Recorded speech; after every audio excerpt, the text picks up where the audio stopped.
Well, hello guys, welcome back to the CooCast. My name is Nick. Today we are talking about the first episode for Season 8 of the premiere of Game of Thrones.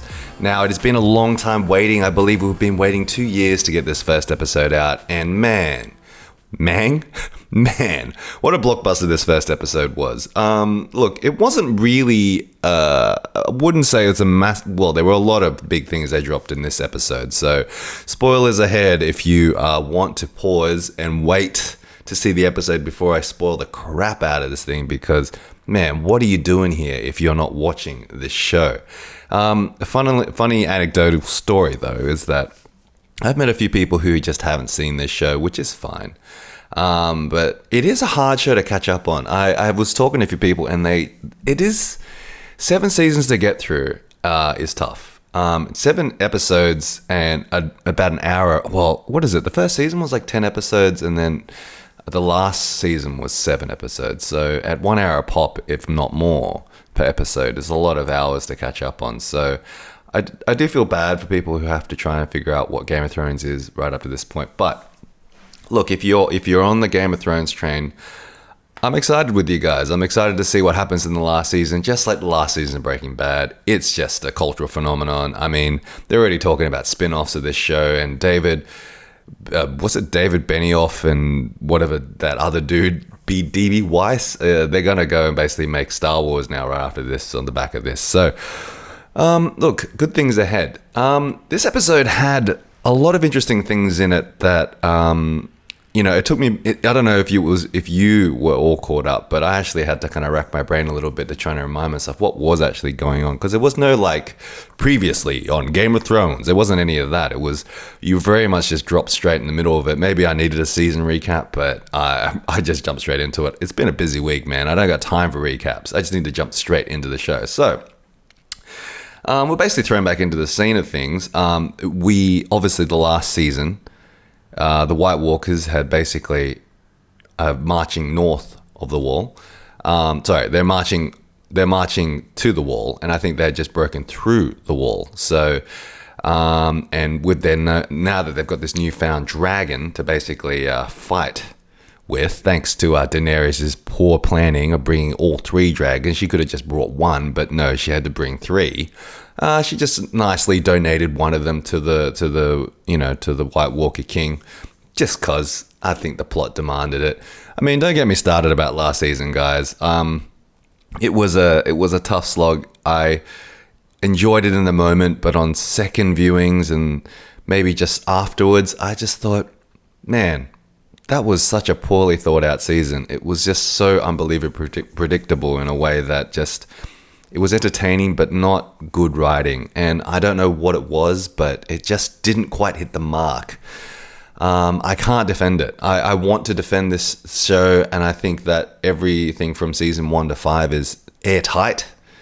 But when they started deviating from the books, it definitely was, it was quite showing that the writing was struggling a little bit. And look, no disrespect to the writers. I'm sure they did the best they could, because, man, writing a story that's as intricate as Game of Thrones, within the time frame that they had, for season 7 especially, I felt that was tough. I don't begrudge the writers at all. But I do feel like it was definitely a show that needed more time. And I think they've done the wise thing by basically taking 2 years off to actually spend time writing the show and producing the show, and just giving us a really succinct 7 episodes. So, to be honest, my overall feelings for this first episode is that it looks like they have tightened up a lot of the problems they had with season 7. They weren't fast forwarding too many things, but they were sort of laying the groundwork for a lot of what was going to happen in the season. We obviously we're basically doing catch up. It was reunion time, basically. It was the greatest reunion we've been waiting for since the beginning of season 1. We finally get Arya and Sansa back. I mean, they were back, but we get Arya, Sansa, all back with Jon Snow. Jon obviously meets up with Bram. We also get what's his name? Peter Dinklage's character. Why am I drawing a blank? Tyrion and Sansa also have a sentimental reunion since their marriage back in season 3 or 4 before Joffrey just got off. Yeah, so there was a lot of these really nice reunions, and I think it wasn't something I was expecting, but it was nice to have. And I kind of think that was what I liked about this episode, was it was kind of giving us stuff that we didn't know that we wanted, which was nice. And we got Sam back as well, and Sam obviously plays a very large part in this episode. And look, I like that they're kind of introducing the idea that the Northerners basically don't like Daenerys. And you're right, she doesn't have any real claim to the throne apart from what Jon just gave her. And Jon is, obviously, from season 7, he is the claim to the throne because he's the one that they wanted. Because he's a Stark kid. He's supposedly Ned Stark's kid, but... and he is the rightful person to basically take over the North. However, we do know that bombshell. We knew that bombshell was coming, and obviously Sam, the good dude that he is, sorry, I just burped. Sam, the good dude that he is, drops that bombshell right at the end of the episode, which is really great. But we'll get to that. We'll get to that in a second. So, what I really enjoyed about this episode was the fact that they really kind of set up. I like that they took their time. There wasn't any major action pieces in this. It was just allowing us to get reintroduced to the characters again, and to figure out and to remember who they are in basically the Game of Thrones space. It was very much the right pace, which is the biggest criticism I had from the last season, was that the pacing was just too fast for Game of Thrones. Although I do understand to some degree that they needed to fast forward some of the timeline to basically get to where we are in this season, which I hope they just keep it at this pace for this season.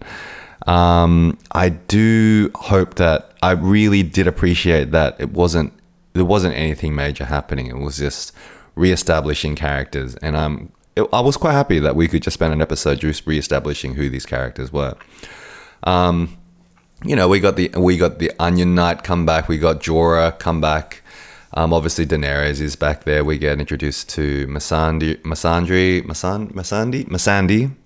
and what's his name? The Unsullied dude, who she's in love with.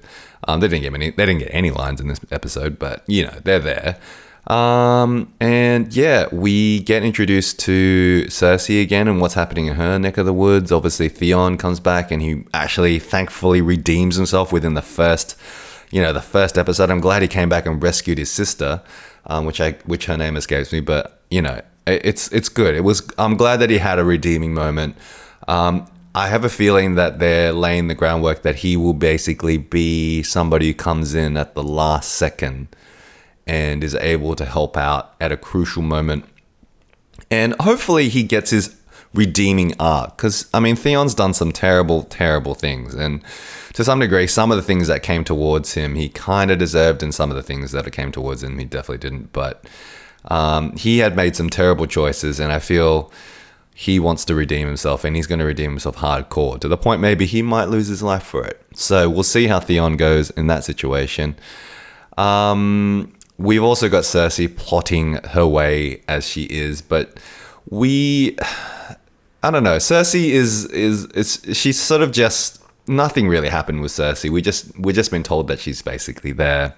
She's making alliances with that Greyjoy guy, Captain Fiercebeard. I forget his name. I don't really know what his real name, what his name is in the show, or the actor's name.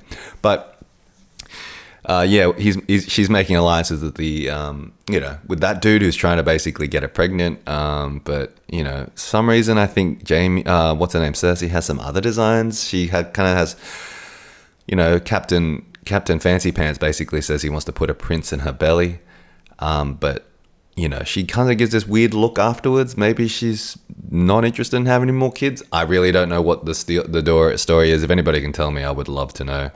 We also get reintroduced to the Hound. We get the Hound and Arya Stark reunion. Wasn't very warm. I was hoping for a hug or something. I know. It's stupid. I know it was stupid, but I hope they have a few more adventures together. I hope there's more stuff that happens together with them. Because I really liked that dynamic with the Hound and Arya in that one season, and it was a really interesting dynamic. So, and I know that the Hound does care for her, and he does have a change of heart. And I do hope that the Mountain gets Sorry, I hope the Hound gets a chance to basically have a face-off with the Mountain at some point. I mean, I think we're all hoping that, but to be honest, I don't...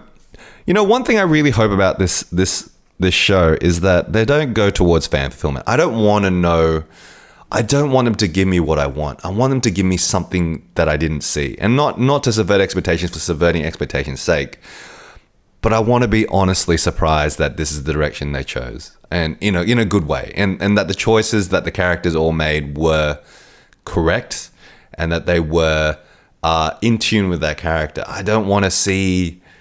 I don't want them to surprise me for the surprise sake. I just want the characters to make the choices that we know they're supposed to make and the consequences to be real for these characters. So, you know, I'm saying this in respect to the fact that there are dragons in this show.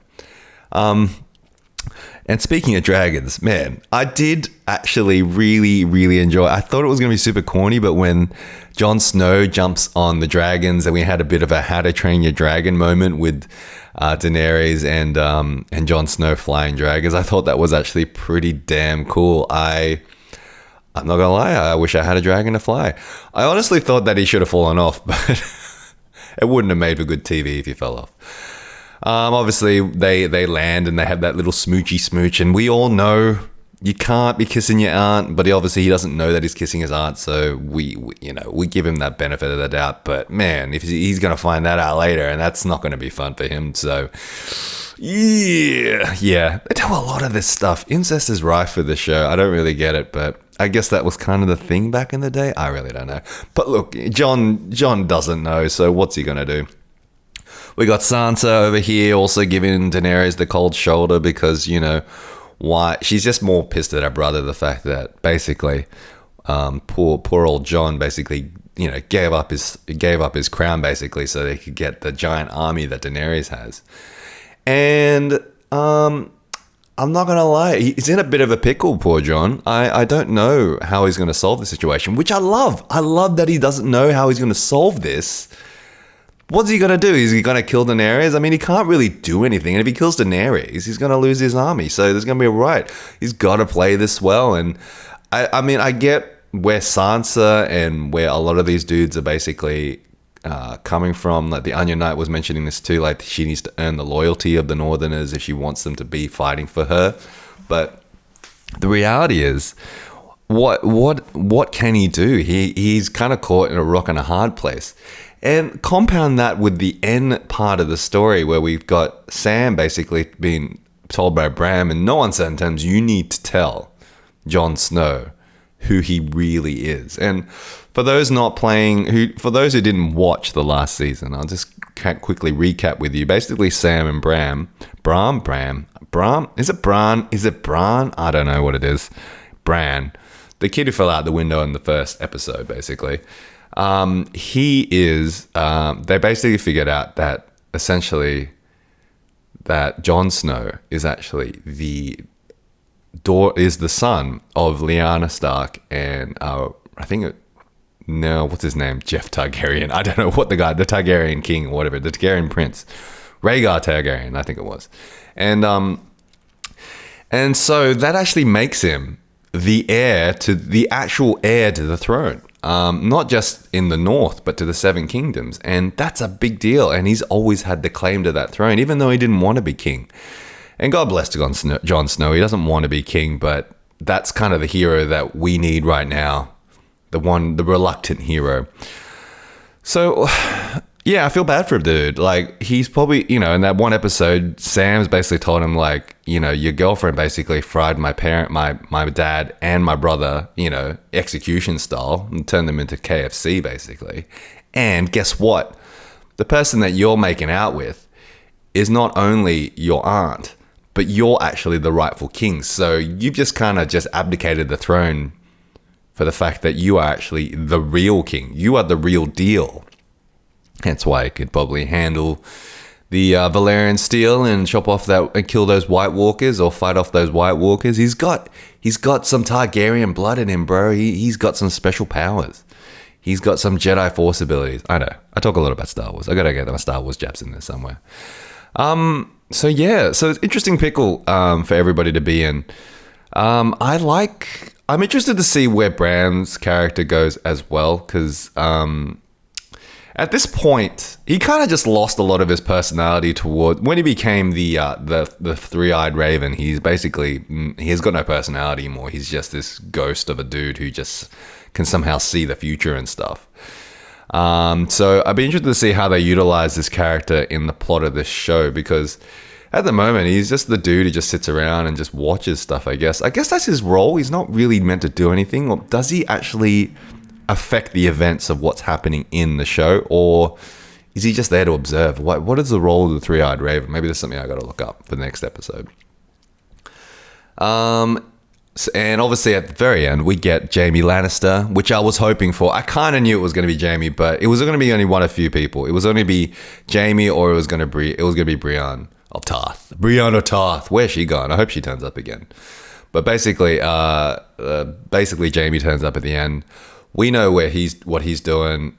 He's basically going to.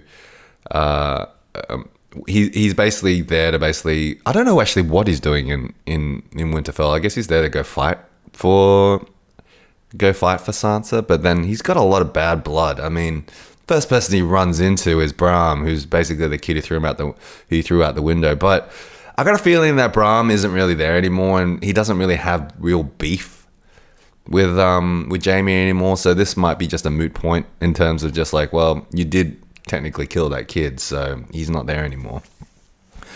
So yeah, lots of plot threads going on. I'm interested to see where this all goes.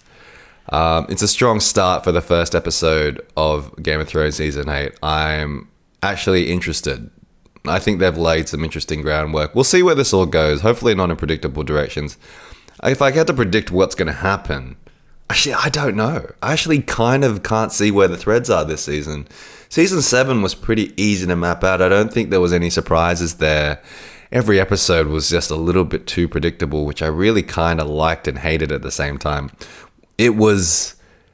Season 7 felt a little bit like, I know I'm going to harp on season 7 a bit, but season 7 specifically for me felt like fan fiction. It just felt like somebody got into I got fans in the writer's room and they go, oh, it'd be great. It'd be great.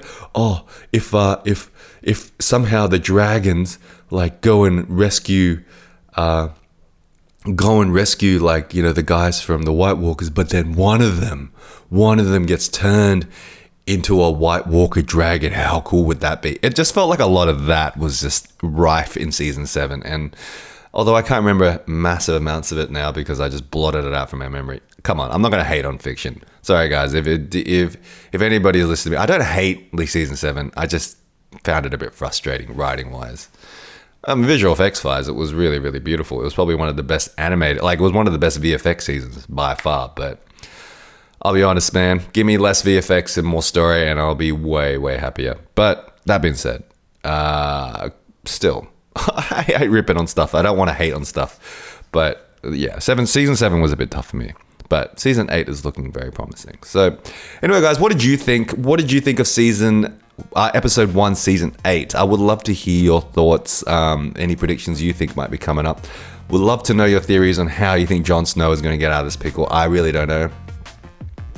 Is he going to have to marry her? Because that'd be kind of weird knowing that she's your aunt now. Is that still kind of the thing that people can do? I just think it's really weird, but we'll see what happens. Anyway, guys, thanks for listening. And I'll see you next time on the CooCast, where we will talk about Game of Thrones, Season 8, Episode 2, next week. Bye.